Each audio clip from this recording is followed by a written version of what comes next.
Hi, this is Dan Vukolich with the Association of Medical Device Reprocessors, and welcome to Reprocessing News for the summer of 2021. This is a fast 3-minute video look at the top stories featured in our newsletter this quarter.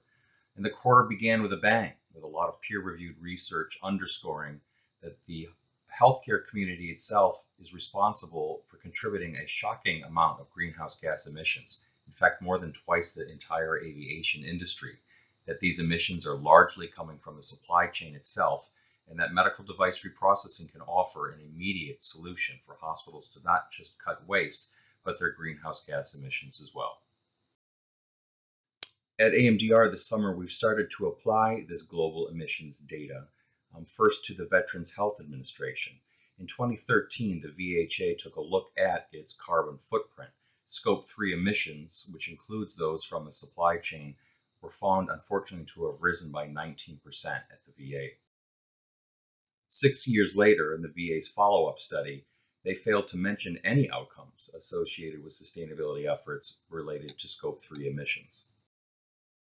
Interestingly, AMDR members are serving 100% of U.S. military hospitals, including where the President himself is given medical care.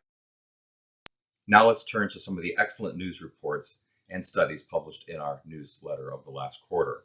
The Royal College of Surgeons, this is in the UK, published Sustainability Principles to Improve Planetary Health, and they point to the reprocessing of single-use items as part of their recommendations.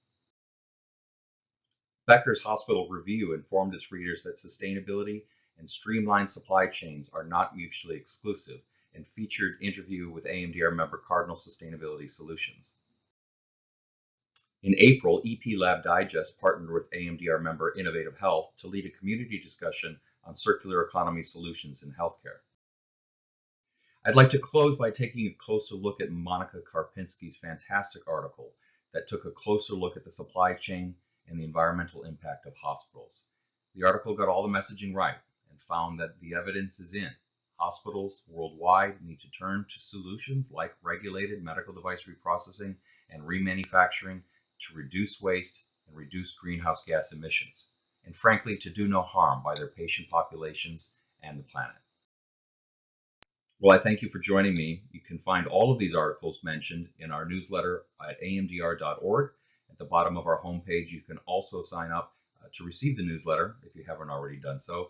And you can find all of this information and more by following our social media handles. We're AMDR.org at Twitter, or by following AMDR on LinkedIn.com. Thank you very much and enjoy the rest of your summer.